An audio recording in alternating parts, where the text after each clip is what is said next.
Go. Okay, here we are. We are live. Welcome to Good Gut Live. This is a very exciting live. A lot of the times you're seeing just Dahlia and myself, but we are joined by a very special guest, Dr. Christian Gonzalez, and he's a friend. He's an educator. He's an podcast host. He's a doctor, and I'll let him fill in the rest. But Christian, if you can introduce yourself to the audience, that would be great. Thank you, James, man. We've known each other for so long, and your lovely wife and your daughter, who now I see in stories, and I can't believe every 2 months I see her pop up. It's crazy how kids grow up, man, because I remember Oh, when she was just a toddler, yeah. and now she's out here cooking in the kitchen. So I just want to say, man, it's like what a beautiful gift for me to witness this on the outside. A really wonderful family who teaching their daughter the right way to eat, the right way to approach life, really. Um, Thanks, man. I I've been at appreciate this thing for quite a while. I'm a naturopathic doctor, and there's been many iterations of the way I approach health and wellness, as you know, and I think that we're going to be talking about a lot of today is the nervous system and past traumas, but it's piqued my interest considering that the nervous system really touches every part of our body, from Yeah. hormones to immune system to muscles to bones. Everything is innervated by the nervous system. So it stands to believe there's something to be said there and work Mm. with. And I love that you focus on the gut because guess what? The gut has its own nervous system. So what am I now? I'm a naturopathic doctor as much as I am a podcast host, as much as I am a somatic teacher. Um, I like being a healer more than anything. So what Mm. that entails is listening to the body, moving with the body, allowing the body to show you what it needs versus like kind of trying to figure it out. So we try to figure it out so Mm. much. The body has a language to it, and I would love to unlock it for people so they can be by themselves and do their own work with their body as their teacher or their doctor. I love that, man. And break that down because I know a lot of people this feels foreign. I think a lot of the times we're like, what do you mean somatic Mhm. healing or the even the nervous system and what does even somatic mean? Like what is that? I guess what does that mean and how does that begin or how does one begin to understand that? Your daughter is how old now? 10. 10. Oh my God. Crazy. That just blew my mind as a side note. A Okay. decade ago, man, she was born. It's insane. Okay. Well, remember when remember 8 years ago where she Mhm. was, right? So Yep. 8 years ago, she was 2 years old, going on three, maybe just envision her there. And you remember your daughter being able to express kind of like her needs. Even if it's emotional needs, your daughter was somatically connected. What that means is that she had very much so clear awareness of what she wanted to express. Your daughter at no point at that age was going, I wonder if I should really express this much emotion because Mm. mom and dad won't let me do that, or mom might get mad, or dad might get mad. Or, no, no, they was raw, pure, unadulterated expression. Mm. Um, she also knew when she had to poop. She wasn't constipated or holding anything in, right? Or I'm not saying she is now, but like kids in general, Yeah. they're expressing not only just their physical selves, right? They have a pain, they cry, or they have a pain, they don't run on an ankle that's sprained. They're not pushing the way that we do Mm. because they're somatically connected. There's their portal between their the way they approach life in their mind and their whole nervous system is fully open. So it's sort of one full expression that is authentic. So somatics means the study of the body in relation to the nervous system, in relation to the way that we express. Soma is the body. So the Mm. body we sort of run away from. We've done it over the past 100, 200 years in medicine. And we started adding in this intellectual, philosophical, science, brainy approach to everything. And we've lost the art of medicine. The art of medicine is understanding that through somatics, the body speaks what it needs, Mm. that goes beyond everything that we see in a publicized study that's supposed to blanket everyone as one truth. Because in reality, your imprint is different than mine genetically, mine's is different than yours. And in that reality, the body will tell you what it needs. The body will tell you, James, you're good to eat broccoli. Christian, Why do you keep eating broccoli? Mm, It's destroying your system. You just can't handle it. Maybe you can handle arugula better. Oh mm, yeah, that's right. Why? But I thought I hated it. No, no, no, no, no, no. Somebody told you online that you shouldn't eat arugula, and you believe that, or you saw a study that arugula is too bitter for people of Caribbean descent, and you believe that. But the truth is that your body is going to be in that truth. So this is the work of the somatics, is getting people back into what is their true needs, wants, and desires for their own highest level of health. And that's in relation to food, that's in relation to relationships, that's in relation to drinks, that's in relation to life as a whole. But it does start with the relationship to food. mm. Man, I mean, yeah, so much there.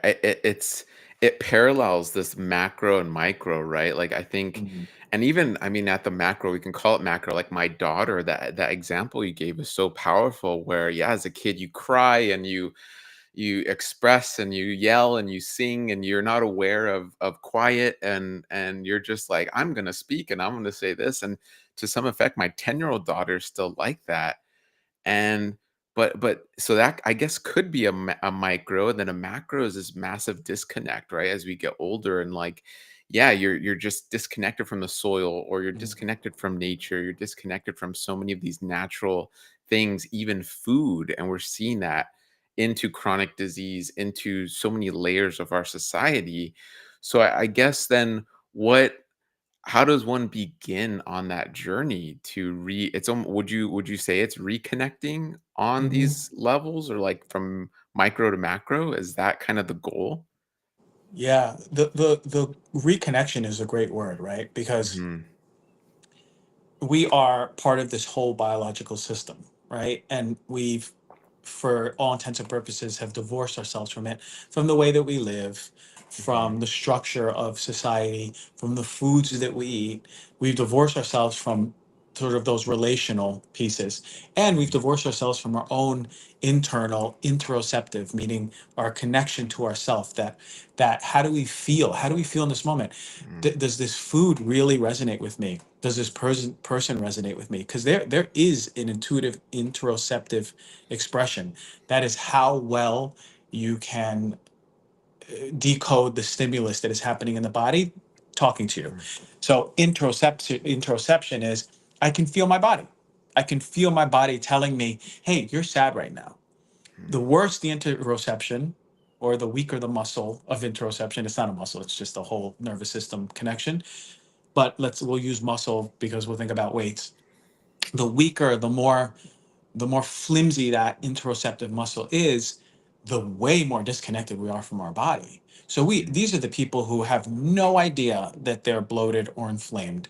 They have no idea that this food is causing them pain in their body, because they're so disconnected.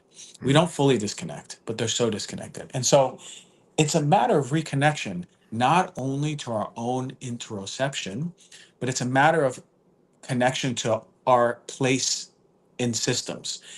How do we interact with our wife, with our children, with our husband, with our friends, with our communities, with our work, with nature? What is our relation in relation to that? And that's a big ask, because you sort of have to have a sense of who you are. And that sense of who you are comes from feeling what is true for you. And to connect to that, to feel what is true for you, you got to have a relationship with your body, because that's the first signal. You and I are spiritual guys. Like, mhm, the source comes through you, through that connection with self, right? And self starts with, okay, I have a body. I mhm, can actually feel my body. Oh, I authentically feel like I'm sad right now, and I'm not going to hold back self from expressing truth in this authentic expression.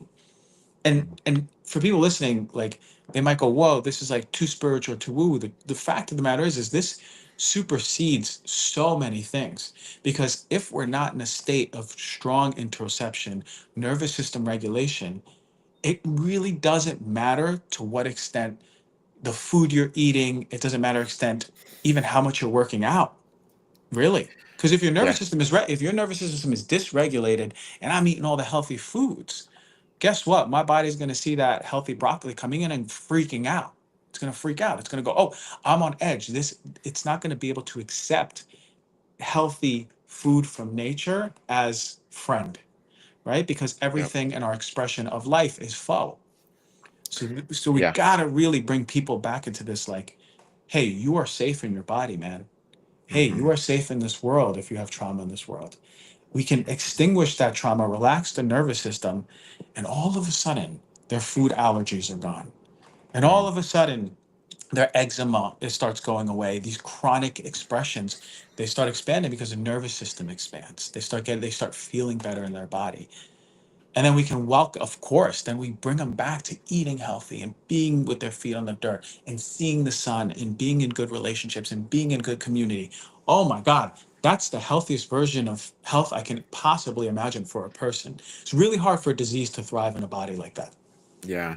And to bring this, I guess, to our listeners and those who are watching now and even later, it's like we seem to start the opposite end, right? Yeah, We're gonna buy the supplement, or I'm watching of this course. influencer, I'm following this person, I'm buying their $5,000 package program reset.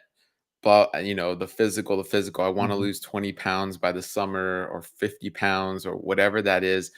All the while, I mean, we hear this all the time, patients that come to us, I've tried everything, I work with naturopaths, functional, this and that, nothing works, nothing works. And it's like, oh, they didn't realize just how, I guess, emotionally traumatized they were. They didn't realize just how much in, what is it, fight, flight, freeze, fawn, they're Mhm. living in every single day. And what is that doing to them? And even where health can become a stressor, right? Where it's like, oh, my food has to be the cleanest.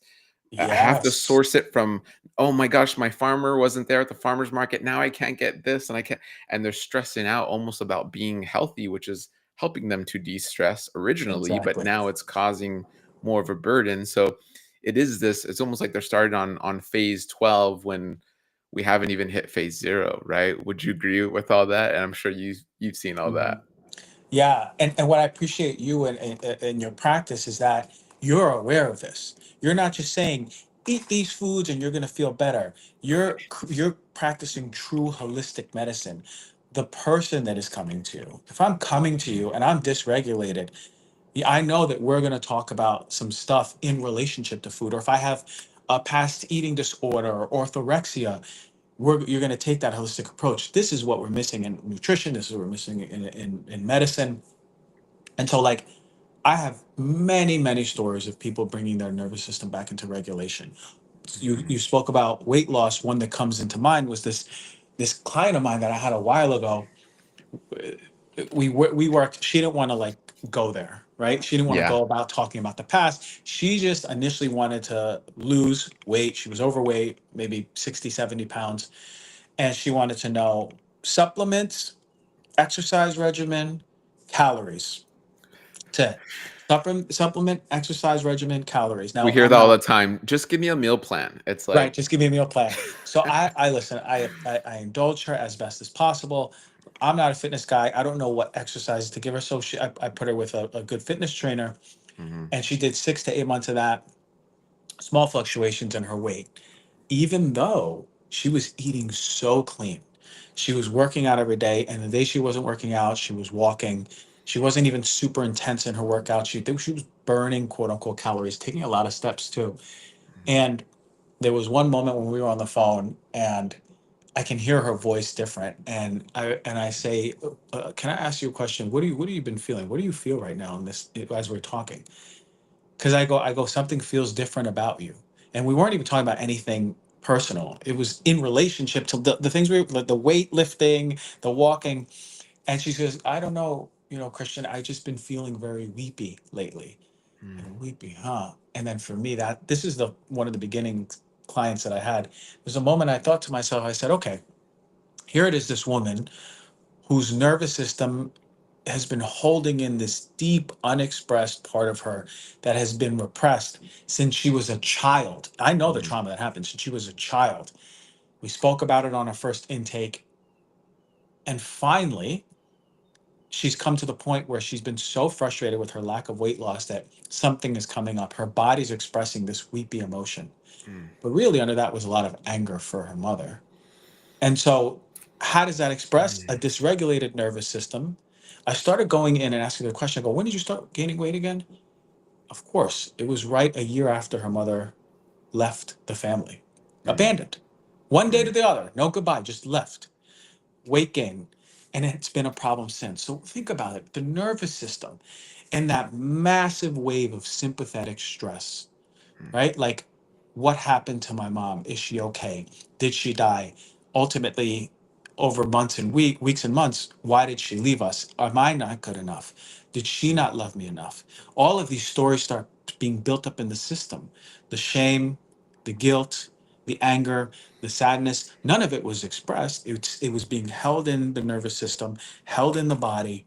And of course, that protection starts coming up. That's her mm, expression of protection. Just like her brother's expression of that protection was workaholic, and he became a very successful businessman. mm. It's the same thing.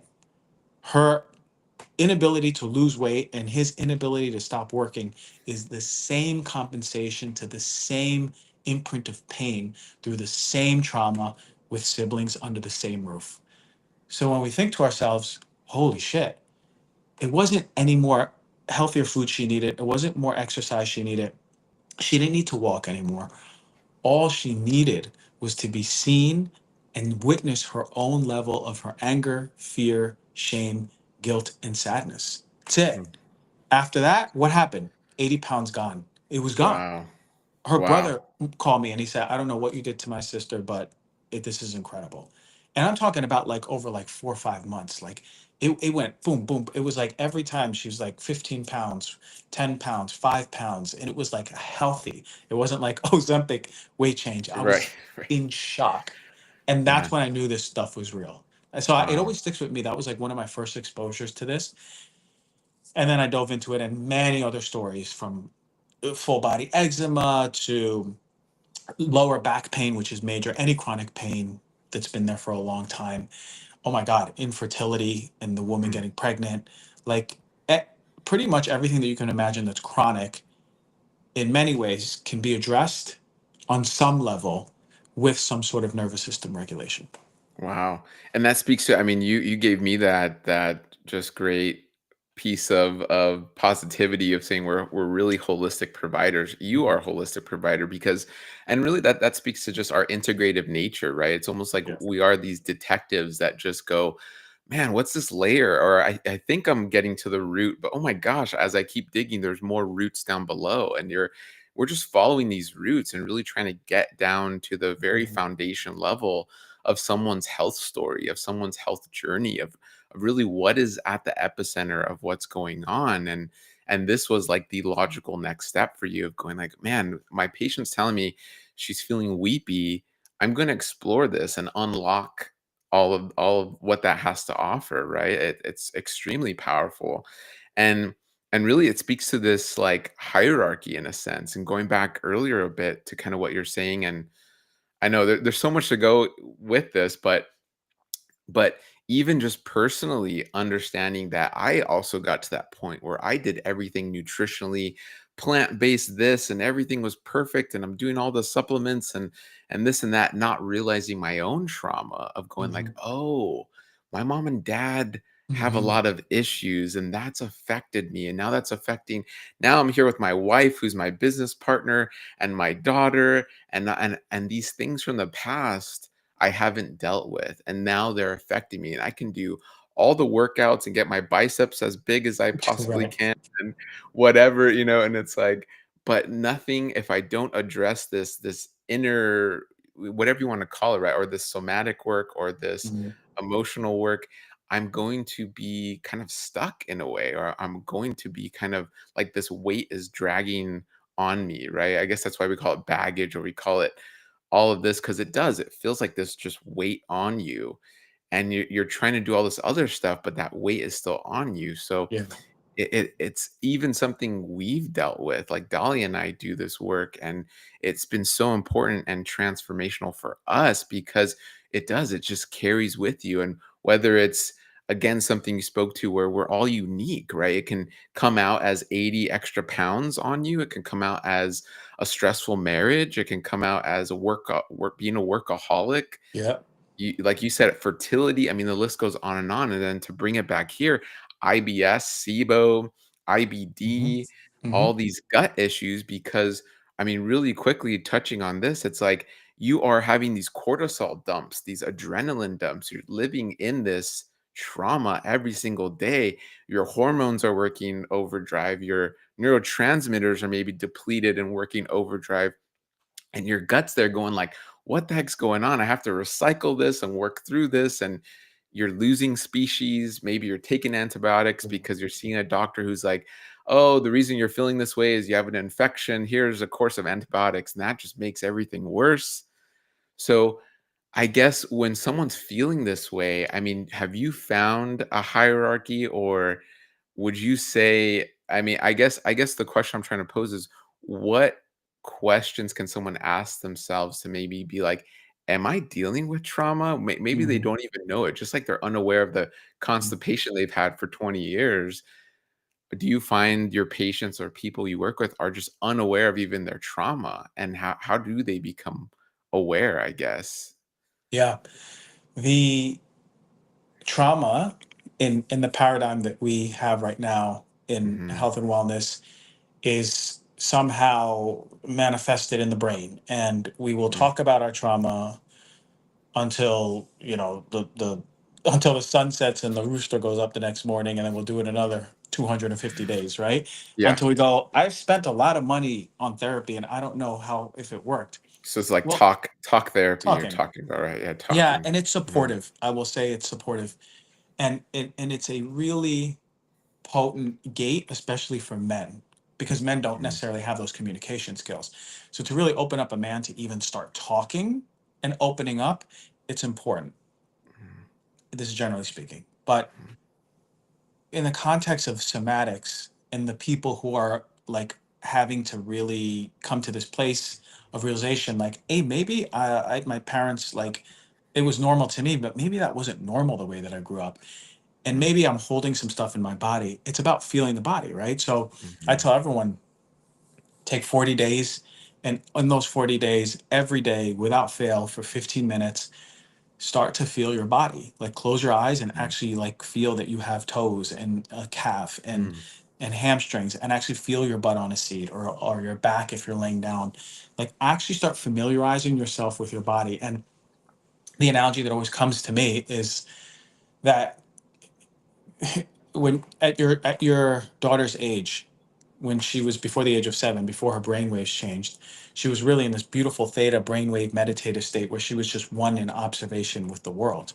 It was it was our most spiritual state we ever were, because mhm, we were of this world. We were in experience of the expression of the world, and our bodies were open. We felt our bodies. We had a connection to our bodies. Right around the age of 7, that changes when our brain waves change and our ego comes online, and all of a sudden we start living from our head. And I know that you notice some things in your daughter where now she's got this personality and she has, like, that's great. Like, it's part of being in this world. You need yeah, that. And you need to start moving back to that part where you're in more in that connection to nature and connection to everything. So I tell people, look, 30 to 45 days. Take this time, and the analogy is knocking on the door. When we were mhm, children, we were best friends with our bodies. We would play together, we'd hold hands together, we'd hug. And then we sort of abandon our bodies at the age of 7. And if there's trauma, we absolutely abandon our bodies. And by the time we're teenagers, we have abandoned this connection, unless we have some sort of practice that keeps us there, like maybe sports or yoga or something. mhm. Oh my God! And by the age of by the time we're adults, we're living in our head. Especially us men, we're living in that logic, Oh, right? massive. We've almost fully disconnected with that interoceptive muscle. It's weak. It's like a wet noodle of it's there's no strength to it. Women tend to have a little bit more connection with their body, but I've met a lot of women who are disconnected from their body. And so we if we knock on the door, we can't expect our body to open the door the first day. And if we Yeah. knock on the door, we can't expect to open it maybe the 10th day. Maybe our body, which is very much so conscious, I promise you, of every decision you make, maybe it doesn't open the door until the 20th day. But I promise you, your body's going to start talking to you. And Mm, it can talk to you in the form of images or sensations. But the practice is this: in these 30 to 45 days, close your eyes, drop into your body, take 15 minutes, feel, just begin to feel your body. And that maybe for the first 15 days, you're actually just visiting and going, oh, wow, this is what it feels like to have a tricep. I forgot. I've never visited my Mm, left tricep or my right finger. Really do a scan of your full body so you start building that awareness. You become accustomed to it. That's you knocking on the door. When you begin to lean into tension in the body, where am I holding tension? You know, after you start really acclimating to the body, you're going to notice, oh, wow, I'm actually kind of tense. Or you might even go, oh, wow, I've been in pain. My lower back's been hurting for years. But you're going to notice where you're holding tension. And the next day, you're going to notice it might be in the same spot. The next day, 10 days later, you're 25 days in, you might go, holy moly, I'm really tense in my upper left belly. So maybe once you find that tension and it's consistent and you see it, you go into the tension. So everyone meditates, they meditate to the heavens. But now I'm telling people do that and meditate into your body. Feel where mm, that tension is. Notice that tension. Really start to meditate into that tension, breathing in, going deeper into that tension. Let that tension be your guide because it is. Your tension in your body is the portal to unlocking that nervous system healing. So if you know where tension is and you befriend it and then you start getting good at dropping into it, there will be a moment where your body opens that door and it trusts you. mm, And as you go through this tension portal, you're going to feel that moment. And that moment may feel that tension starts to vibrate and your full body begins to be taken over by this tension. And you begin to shake and you begin to feeling like you want to cry. You start mm, feeling emotion. Oh, yeah. That's when the door is fully open. That's when your body goes, hey, thanks for visiting me. Where have you been? I haven't seen you since we were 7 and you've ooh, abandoned me. So now you connect with your body. You have a flow of emotion. Now you know where tension is. Now you know how to drop into that tension. And now your body trusts you. mm, Our bodies don't trust us. That's why we're suffering with so much. When our mhm, body trusts us and we're back in alignment or connection with our body, a beautiful thing happens. If you keep visiting your body as part of your practice, your body trusts you, you will know exactly what you need, want, and desire. It's your biggest wow, compass. Then your compass comes back in line. And then you know if the relationship you're in is right or the job you're in mm, is right. Now you're starting, your body and soul are leading your human experience versus your logic, which is creating so much misery and disease for us. And that's the practice that I sort of have people do at home to start cracking open this door. Of course, you can really facilitate it and go deeper with a somatic practitioner who's trained, but the truth is that you can do so much of this at home, at least the acclimation phase of it, and so you're saying to get was that 30 days, 15 minutes a day, every day, every every day. day? And that Yeah, you could start guided too, right? Like you can do like yoga mm, nidras or somatic meditations, but at some point you're going to want to be able to have that acclimation to your body that you can do it yourself, mm, right? So like when you're really good at it, you can be in the middle of intense conversation and then feel your body and go, what do I feel in the middle of the conversation? Drop mm, into your body and actually speak truth. Because when we're in a tense conversation, we're coming from our head and we're protected and defensive and coming from past things that we said. The truth is like if we come into our body, we can speak however we want. It's usually in love if it's coming from the body, but in truth. mm, This is mm, true for me. And then we start being really good at boundaries. We would mm, start saying, hey, I love you, but here's my boundary. And then we stop abandoning ourselves and we stop people pleasing. And that changes everything because ultimately anger is really stuffed up in the gut. So there's a lot of people who are people pleasers who have IBS. There's a lot of people who are people pleasers that have chronic gut issues, gut inflammation, heartburn, and so yep, like I hear that, yes, as a doctor, and then I hear that psychosomatically and I go, well, what's the body saying? The body's saying there's, especially with heartburn, it's something that's not being swallowed. It's hot, it's hot. It's mm, usually anger. And we know anger in Chinese medicine is in the liver. And mm, so if we give people the opportunity to witness that anger, I've seen it. I've done it mhm, hundreds of times with people with many gut issues. Their gut issues go away finally. It's because they had a massive reservoir of anger and fear in the belly that is mm, expressed. And so I say all that to say this, yes, you can do it at home. Befriend your body. I actually think in life, there's 3 really important health interventions.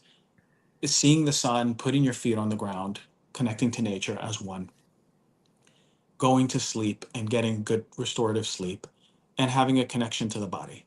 If you do those 3 things And the third one, the latter, getting a connection to the body, actually like befriending your body and having a real connection.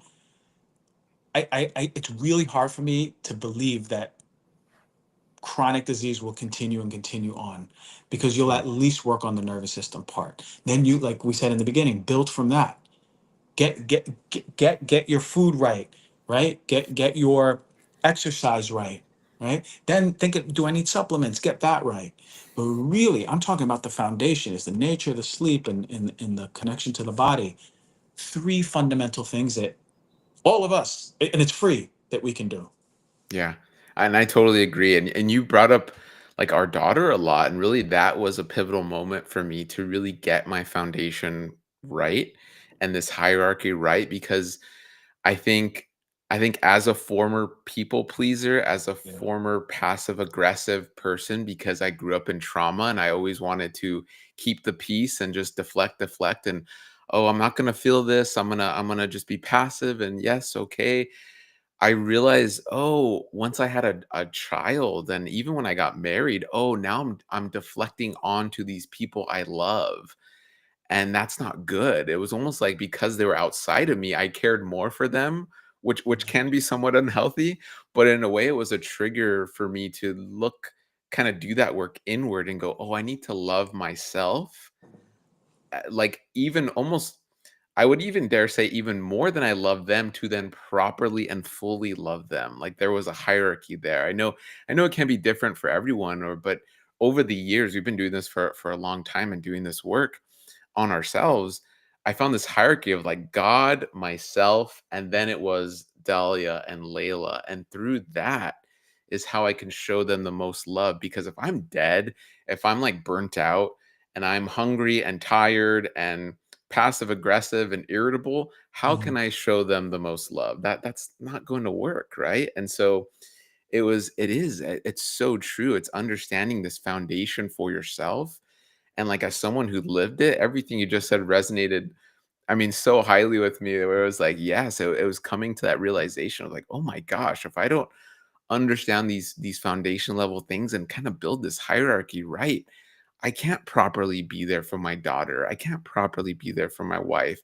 I can't properly do what I'm meant to do in this life to my fullest ability, right? That's always such a purpose for us is a lot of our patients. It's like, man, what does God want for you in this life? And it's being hindered by this trauma, or it's being hindered by Mhm. your own mind and your own logic. And you're stuck in here going like, I can't, and I'm scared, and I'm this, and I'm that, and I'm not good enough. And it's like, you're hindering this beautiful flow of energy that's going to just open you up to just such amazing things in this world so you can live this purposeful and passionate life and do amazing things and it's like that's what we want and I know you want that for Mhm. everybody you work with and that's what we want that for everybody we work with and it's so beautiful because it can happen right and it can start with 15 minutes a day and I know that that can be a big ask right and what do you do with the people I guess it's like they almost don't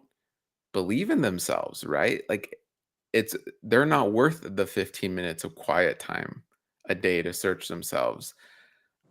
You know, it's crazy to think about it, right? But when you ask someone, hey, even for like 5 minutes of just peaceful, quiet time for yourself, they're Mhm. like, I haven't done that in years, right? Like, what are you talking about?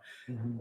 Would you say it's a is my question correct? Like, is it a idea of worth do you find, or is it Mhm. them just being disconnected and you are just trying to bring them back to that? What do you find that is where they don't even have 5 minutes for themselves a day? Yeah, we will not heal unless we are ready to do it, right? It's impossible. Okay. It's impossible. If we are actively self-sabotaging, because self-sabotaging in some Mm. distorted way gets us more love in our heads than Ooh. than we truly do, than we really do deserve, then it's okay. It's okay. Right? Like we So wait, have wait, break that down though. Like, so you're saying a person would rather self-sabotage themselves because it feels better in a way? more familiar, right? So Mm. the the person who got love from their mother every time, and attention every time they were sick, will Mm, oftentimes keep manifesting with their partner as an adult. I'm sick. I'm not mm, well. I'm not good. That's not the person that's ready to heal. That's the person that feels comfortable in the relationship dynamic of when I'm sick, I get love. And there's nothing wrong with that. We have hurt children inside of us. There's nothing wrong with that. mm, And oftentimes, people, generally speaking, need to hit some sort of rock bottom. They need to hit a divorce, lose their job. They need to have some sort of disease that actually lights a fire within them and says, I need to change something. That's not by mistake, by the way. The body create it didn't create it creates a disease for a very specific reason, right? And it's up to you. What are you going to do with it, right? And I worked in mm, cancer hospitals. I worked in oncology, and look, like, you get your treatments, do what you can, and you got to change the way that you live. You got to change your relationship to self. You got to change your relationship to everything around you, including nature. And you mentioned God is like, yes, how can you show up for anyone if your vessel, your body, is stuck all in different places, in the belly, in the chest, in the hips, in the legs, from all of this repressed trauma held in the fascia of your body energetically through the nervous system, hindering the natural flow that animates us as human beings.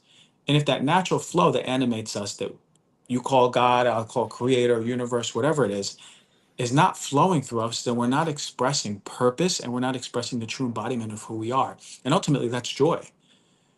And like, if someone is in the frequency of joy and that's coming through them through universe creator, if someone's in the frequency of joy, it's very hard to be sick in the frequency of joy. And so the opposite side of that is fear. So if we're living in fear and self-sabotaging the things that we want to do to get healthy, because in that fear state it's most familiar because that's how we grew up, and we got love when we were sick, or we got love when we were resistant, or whatever the story it is.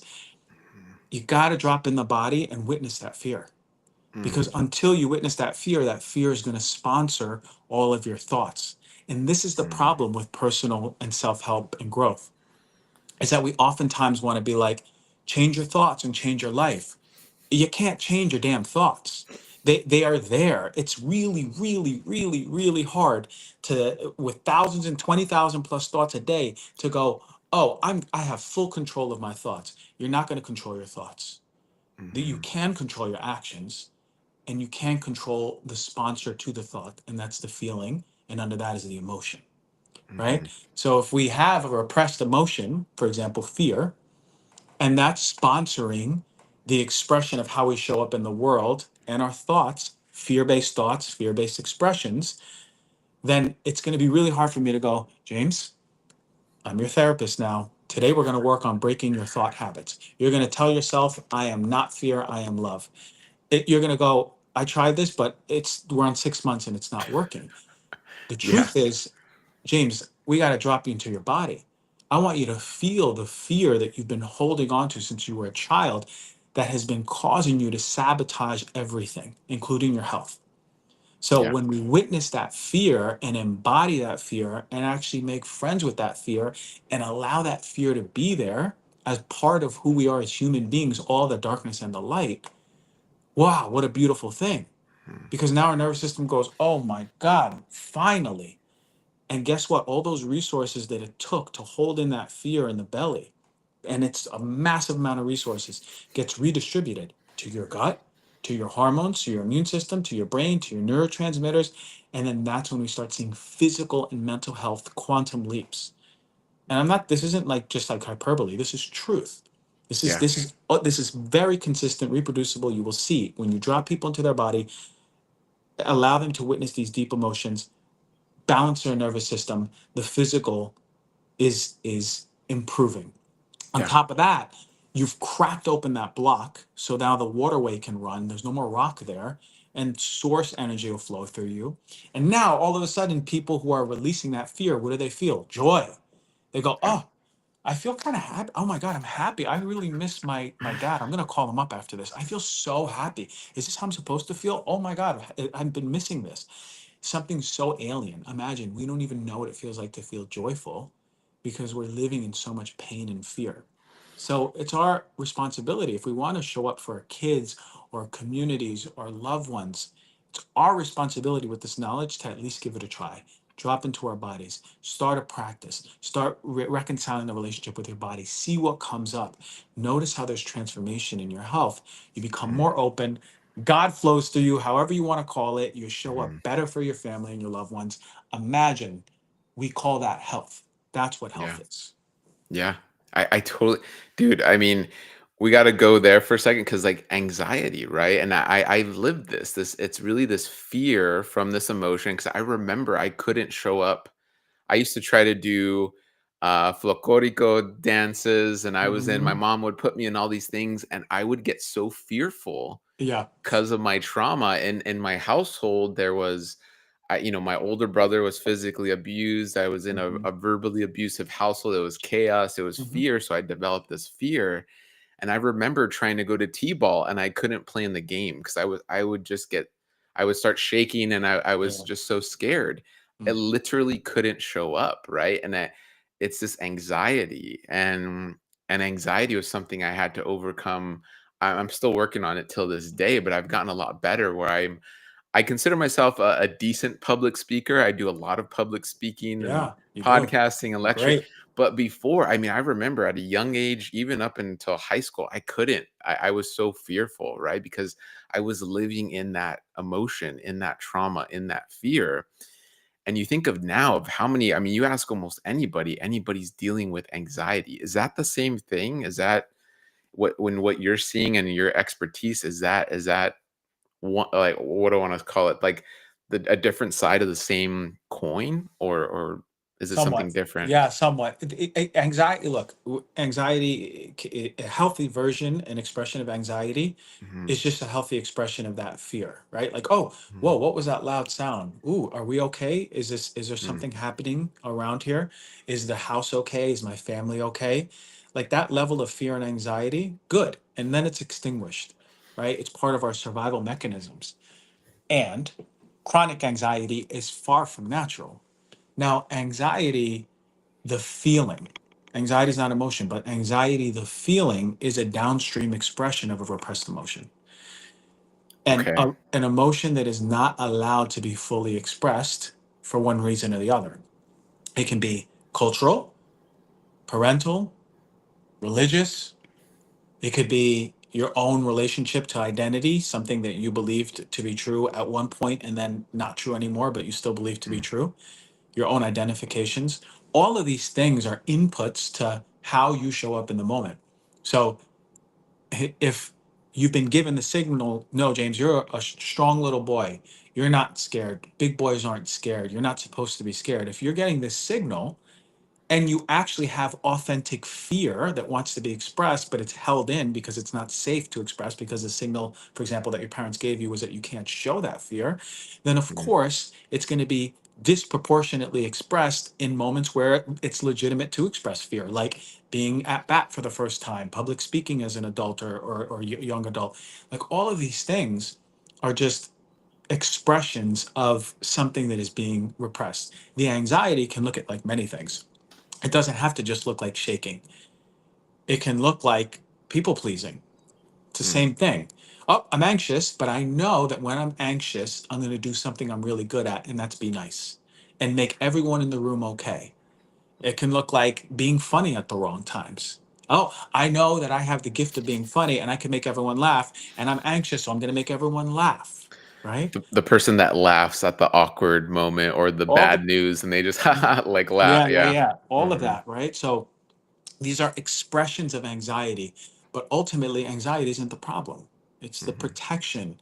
It's the thing that we survived by expressing and compensating with. Even if it's a freeze, mm, right? Even if it's your at bat and you just like shaking, then you freeze. That's just your body compensating. But imagine if you were at bat as a kid, and let's say theoretically your dad came and said, "Son, I love you. You can be as scared as you mm, want here, right? I love you. You can be as scared as you want at bat. You will always be my boy, my son, and I mm. cherish you." Wow, those words, your whole body would start shaking, and you'd hug him, but you'd start shaking and shaking, and he'd be there for you. Like, imagine, even as an adult, that little boy is present in so many men, and Mm, they're shaking on the inside, but how are they showing up? Overcompensation. Look at my confidence. It's overinflated. I'm so good at this, right? It's still a little boy yeah. shaking inside of that man, or the people pleaser man, or the comedian who has so much trauma. It's the same thing. Anxiety Yeah. can even show up as overeating, over exercising, overworking, drug use. It's the same thing. What drives people to addiction is when the anxiety comes up, they need to numb it. So it goes Right. down. And there's no Right. difference between two brothers and one's an addict and one's a billionaire. There's no difference. They both have anxiety. One used it in a way that works for them, one used it in a way that doesn't work for them. But they still got the same signal. One feels worthless and one's proving that they're not worthless. But it's Mm, still the same trauma. man. And to something you said earlier, the amount of energy all that Mm, takes is energy, let's say for women from their fertility, from men, it's energy from mhm. their spiritual health or heart health where they can feel their emotions so they're not, they have the better marriage or they can be that father for their kids to be like, "Oh, I see my son or daughter struggling, let me be there for them." Yeah, I mean, it's energy. It's literally sucked away from you to where you insert chronic disease, insert, emotional, even more emotional trauma, social disorders, insert all those things into that because that energy is now gone, that's right. right? Exactly. 100%. And look, like I've seen a woman 2 years who couldn't have a baby. They were about to do IVF. This was the last resort. I have this proof in emails that she's very open publicly about. Like, she came and she had so much nervous system repression of anger and sadness in her womb. And Mm, when that was released, it was so potent. Like, she was dripping it. She looked like she came out of a sauna. Now imagine how much energy that was held in for. The trauma happened in college, and she was out of college for like 15 years. 15 mm, years, let's say. Probably was earlier, the signals, but in college was the thing that happened. So 15 years of holding in an explosion of heat energy that would drench you like you came out of a sauna. mm. That's what she was holding in her womb. And and Wow. and she couldn't figure out why she was infertile. Of course, all of that, those resources are being used to hold that in the fascia of the upper right part of her womb. And Mm, so when she released that, guess what? She got pregnant a month later. She got pregnant a month later because all the wow. resources in her body were saying, "You are safe. The world is safe. We can bring in a child to this world." Period. Wow. Like, and this is not to toot anything. This is 20 years before medicine is going to be saying this, and Yeah. but there has to be a point where medicine begins to start moving to this, because we're so divorced from this. And look, there's money to be made with Yeah.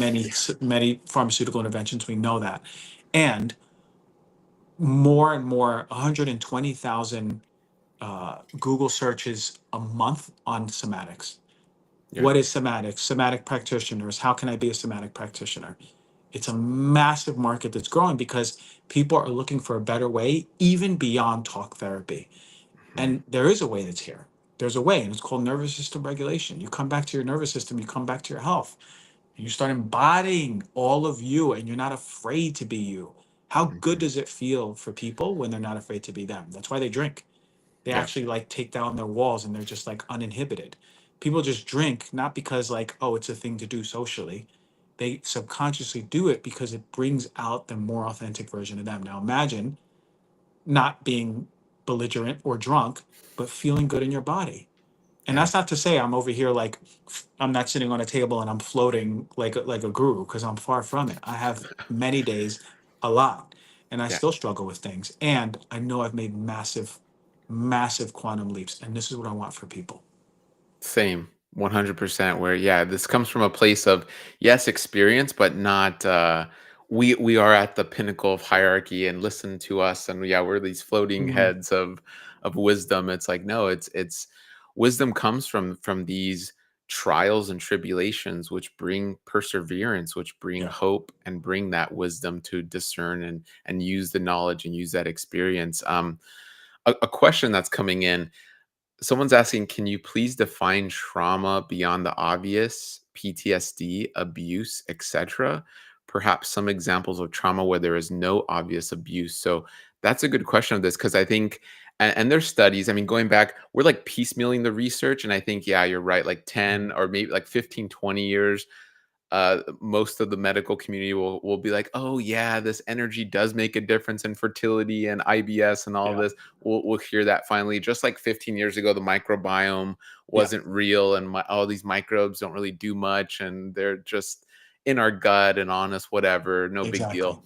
And it's like, yeah, but can you speak to where I know there's studies on what's called early adverse life events? So whether Hmm. that's, I know on YouTube they're weird with how we say this, but like SA, right? The sexual abuse, Hmm. and Hmm. whether that's verbal, physical, sexual abuse, but is there other ways to define this? Like I don't Yeah. know to Yeah. that Yeah. question. Yeah. The that study that was done, the ACE study, really defined Mhm, like real traumas, right? Like one of your parents was incarcerated, there was sexual abuse or SA, physical abuse.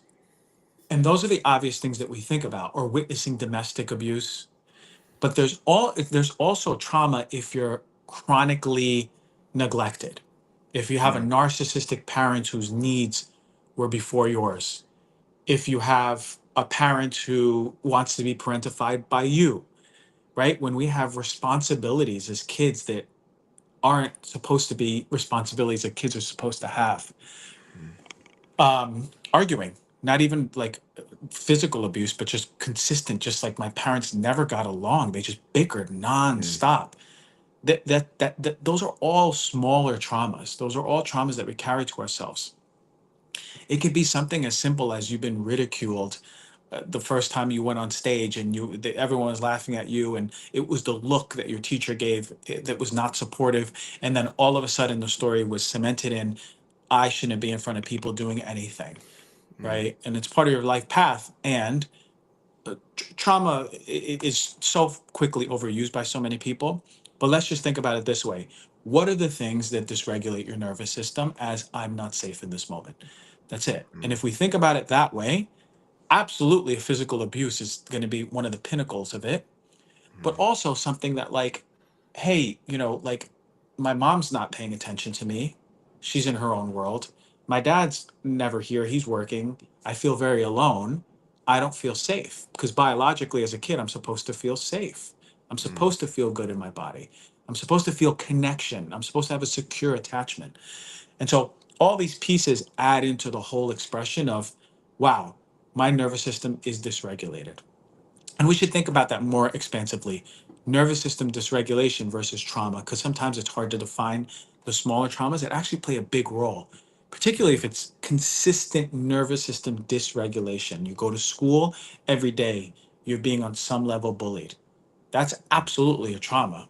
But more importantly, it's just a consistent dysregulation of your nervous system that is leading to consistent dysregulation of your hormones, of your immune system, of your organs, of your brain, neurotransmitters, all your whole physiology. Let's think mm. about it that way. That is that, and that this segues nice into this other question where Courtney's saying, I'm a big believer in somatic work, but when fight or flight, or let's see, but when fight or flight, it's very hard to move through. Trauma seems to be a buzzword these days. How do we narrow it down and really lean in when it's been years of this work?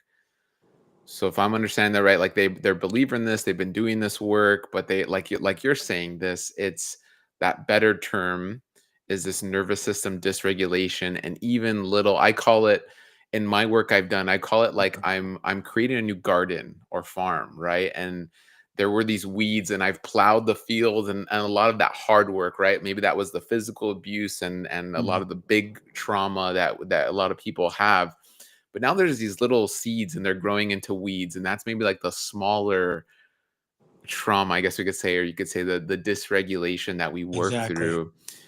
So is it just, I guess the question here is how are we narrowing it down, right? Like, or how would you, I guess, help someone continue to do the work?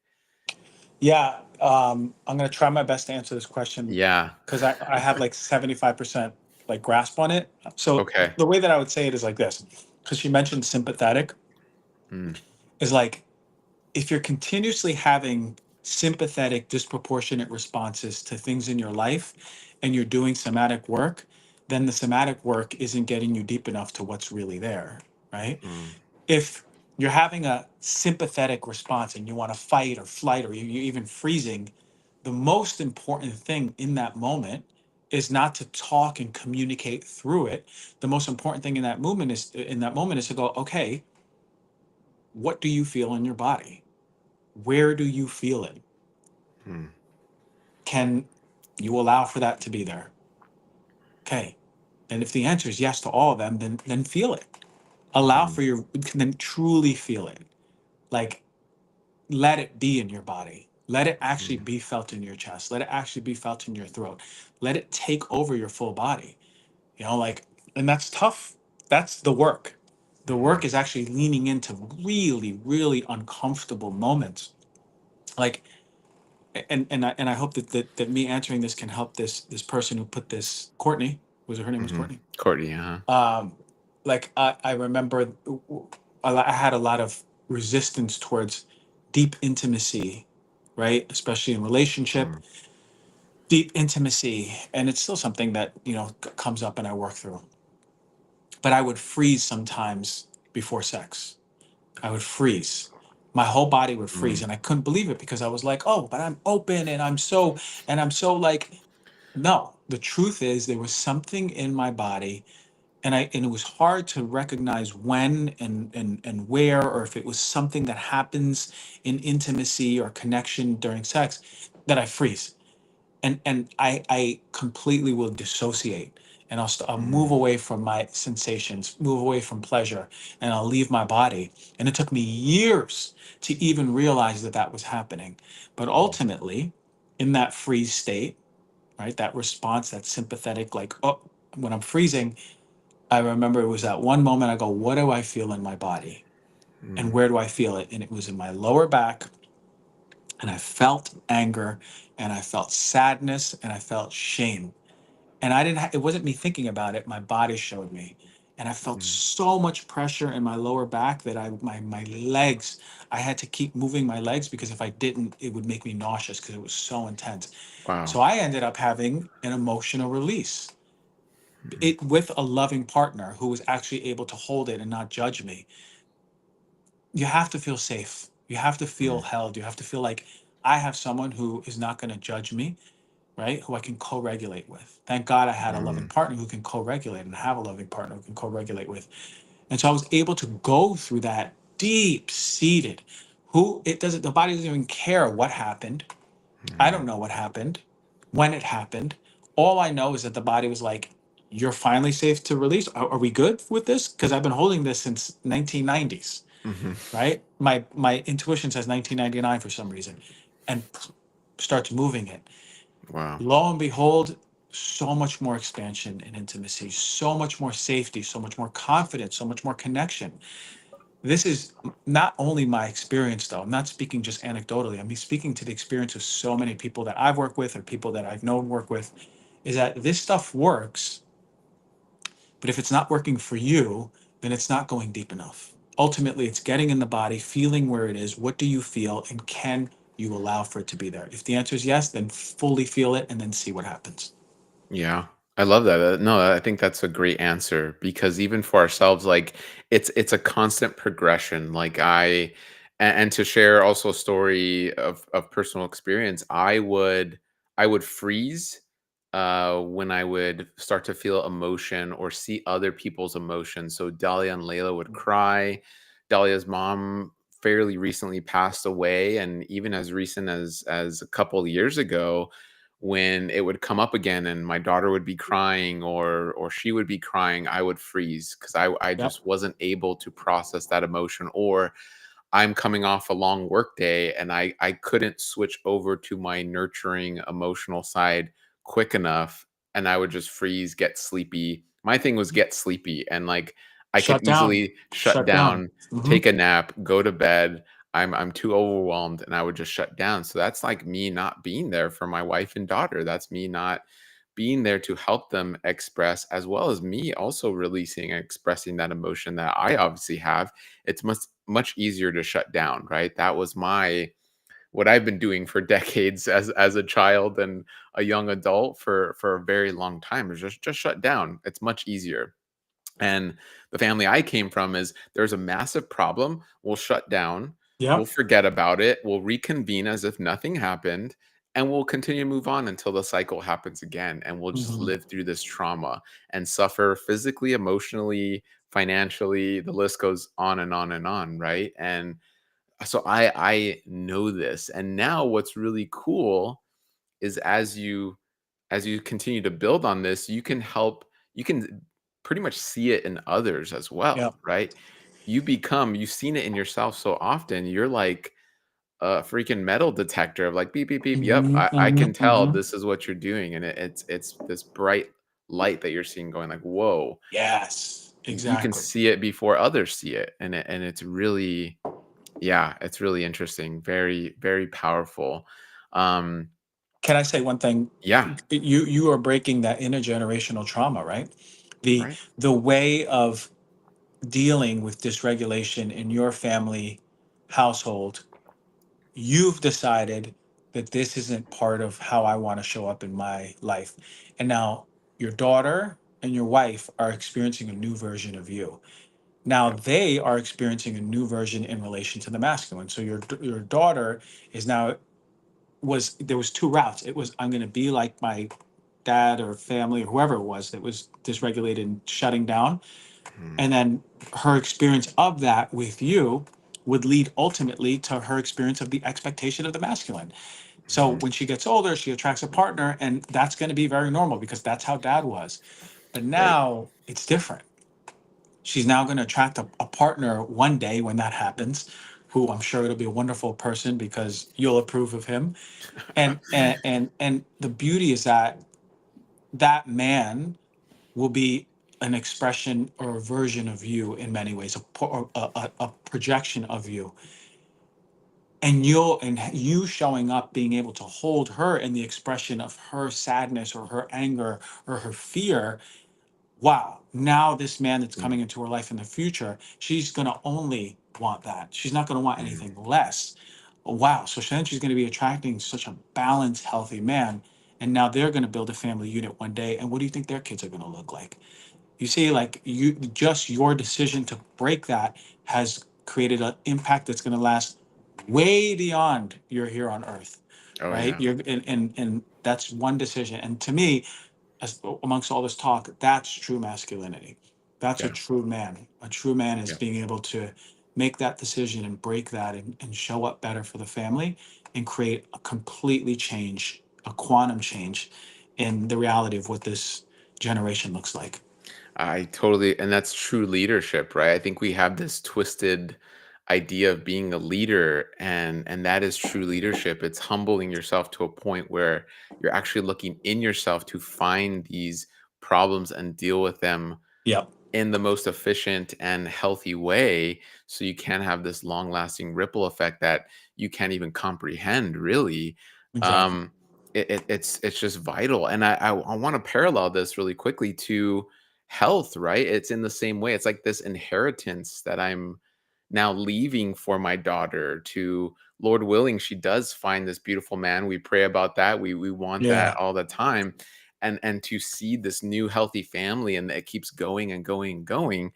And in the same way, it's very similar to physical health, right? Where this will not only seed emotional and mental and maybe spiritual health, but also the physical goes right along with it. So I want to point that out. That's so important, where yeah, it's this idea that, yes, we're being passed on these habits, and they can be eating habits and exercise habits.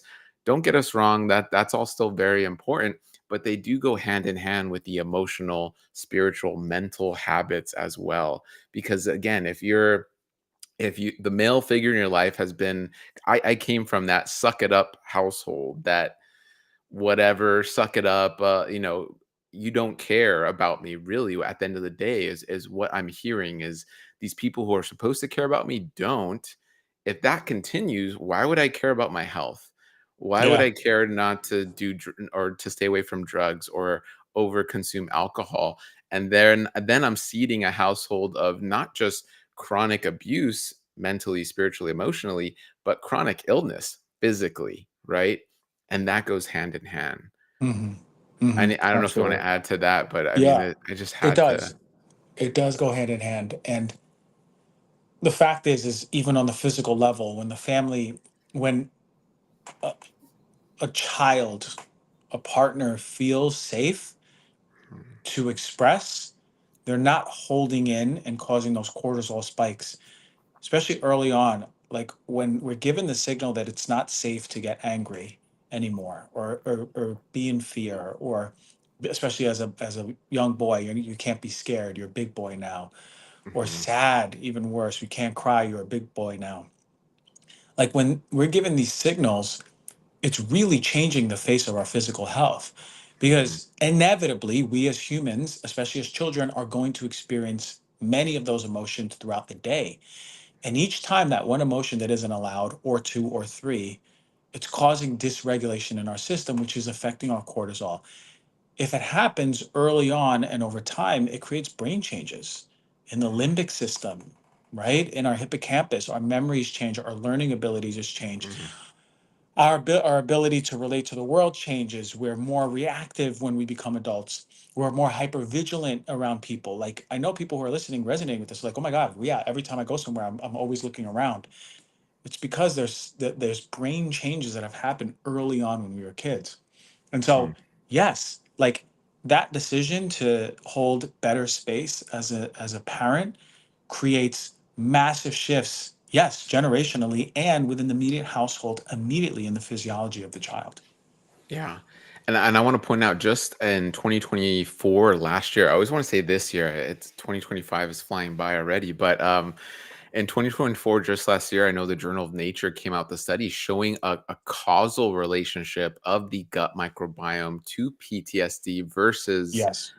as just an associative or like as a byproduct. So there's also these like transgenerational effects from all this. Let's postulate like cortisol and Hmm. these spikes and dumps, if you will, of these stress hormones and stress neurotransmitters, then leading to bigger and stronger effects of PTSD later in life. Yep. So it's Yep. crazy. And in the same way you're eating things that maybe fester and bolster up these negative microbes in your gut, you can also think things that bolster and Hmm. strengthen negative microbes in your gut. So just by the feelings and who you're around and the way you're thinking, you are then going, yes, I want more candida and I want more more of Hmm. these negative and let's say inflammatory microbes. I Hmm. want them to live more in my body. And they go, okay, great. So do we.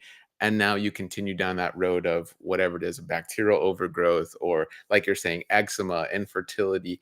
And you Yeah. see that massive connection. Unfortunately, it won't be mainstream probably for another 15 years. But I mean, this is where at some point as a healthcare practitioner, you have to innovate a little bit. You have to postulate and form a thesis and a theory and put these kind of puzzle pieces together and go, wow, this is massively important. Hmm. We're seeing this data, we're seeing this information. Most importantly, we're seeing our patients and you're seeing your patients, and we can't just ignore this and just here's a prescription, here's a supplement, good luck. It's like, no, we have to do more than that, right? And I want to say, I mean, Justin, you were saying earlier for women to hear this, and I do feel women understand this a little bit better, but you hear the importance of this, but women to really just, I mean, if I can say, Dahlia helped me tremendously. Dahlia never gave up on me. Dahlia Hmm. never really wavered on like, man, I know I don't know what it was. I wish Dahlia was here to speak on this. We'll have to do another one where Dahlia can speak on this, but really just that support and just a message to all the women out there. Us men need your support. And Yeah. it may be, I know you said this earlier and on, it may be the second time or the 22nd time that you try to tap in or take that quiet time, or you do so in a loving way to someone else and support them, it finally does click. And I was that guy where it took time for me to realize, oh, it's not just about nutrition. Oh, I grew up in trauma because one thing I did was always try to downplay it. Well, at least my dad Hmm. wasn't an Hmm. alcoholic, at Hmm. least he wasn't on drugs. Yeah. At least, it's downplay, downplay, downplay. And it wasn't until one of the earliest therapists I work with, he was like, "You realize you're doing that, and that's not." And he explained why that's not good. And I was like, "Oh, interesting. We're Hmm. just downplaying our trauma." And it's like, Hmm. for who? That's almost like a self-soothing mechanisms to be like, Hmm. "Oh, it wasn't that? There's bigger trauma, so I'm okay, and I'm Of going to course. continue as is." Right. So but just that message of like, for anyone listening, continue to help and support first and foremost yourself, but your partner, your spouse, whoever that is. And if you're seeing a glimmer of hope there, let's stoke that fire. Let's try it. There's so many things out there. And if you, I mean, let me know, Christian. I mean, where someone, I mean, you said here where they can start, what they can do. How do they connect with you? Mm. Like, what are some next steps to maybe continue to fan these flames of like this beautiful fire within them and going, wow, here's new knowledge, here's new information. I resonate with this. What are some next steps from here? Yeah, if for people who are into the somatics, they can do like virtual classes at elm dot health, Mm, and there we have a anger release class, a sadness or grief release class, and we have a full body one, and that's with whatever comes up. Um, wow. and oftentimes you could take, I would say on average 2 to 3 as you start really feeling things move. Um, if you're really open and you have a great relationship with your body, you might even only need one class and things will really start moving for people. Um, the Heal Thyself podcast, which you've been on twice, I believe, Mhm. twice, definitely more than once, Yeah. maybe even 3 times. The Heal Mm, Thyself podcast is something that I cover a wide variety of things, as you know. Like we'll talk about gut health and we'll talk about like the quality of gum, and then I'll talk about like nervous system and anger. So there's a lot of information there. We have the Integrative Psychology Institute. This is where we are now created a 6 month psychosomatic practitioner program, and you basically can graduate and do this work. You learn this work, you learn this method, and you heal your own stuff within the process because you have to be mm, able to hold space. And then that program in itself also offers another 2 year program as a master's. So we basically wanted to create a new type of therapist. And mm, it's the therapist who thinks first to the body and sees the mind stories as an expression of what's in the body. And so we're creating somatic based therapists, somatic therapists through our master's program, and psychosomatic therapists through our 6 month program. So integrativepsychology.org, it's awesome. And really, like my website, Dr. Christian Gonzalez, Dr. Christian Gonzalez. I do a lot of events, a lot in LA, just did one in Miami, big releases in Miami, transformational, and stuck with me. And I want this for people to understand. So women's like, I felt emotionally constipated, and I felt like for the first time in years, all of it came out, right? wow. Emotional constipation is what people are suffering with. And they need an energetic enema. And it was in the form of nervous system healing. So Yeah. it's awesome stuff. I'm pretty busy, but like I'm super honored that like I'm able to talk to old friends who I've respected for so long. You and your wife, really, the work that you do is amazing, and integrative is the word. I know that you care more than just what people are eating, and that's a true holistic practitioner. So you've creating something amazing and still like doing some awesome stuff. Thank you so much. Yeah, thank you, man. Hey, I know how busy you are, so yeah, it's always great to catch up, even on a podcast and beyond that. I Mm. know you come to our dinner, I'm and we're coming this excited to year. see you I'm coming coming this this year to year. dinner. Uh-huh. And yeah, we love you, man. We appreciate you and respect you, and you're doing so much great work, and just all that summary of your work is amazing and beautiful and special, and it is seeding. I mean, a generation. It's going to seed something far beyond our comprehension for Yeah, man. generations to come, because we're healing root cause of people's emotions, of people's minds, of their nervous systems, which is wow. It's a ripple effect far beyond what we can comprehend. So thank Appreciate you that. so much. I appreciate this. And for those listening later, comment down below, put your questions down below. We appreciate you all for listening. And if you enjoyed Dr. Christian Gonzalez, remember to go to the Heal Thyself podcast. Make sure you follow that, listen to episodes. It's like a wealth of knowledge. You can listen to it for the next 50 years That's of just right. all the That's episodes and right. all the knowledge. I mean, it's insane. And we appreciate you, man, so much. So thank you so much. Thank you so much, James. All right. All right, everybody. Until next time, you can catch us on Good Gut live every Friday. And the benefit of watching live is you can ask questions. We'll see your comments and questions down below. Until next time, feel with each meal and heal with each meal. Bye, everybody.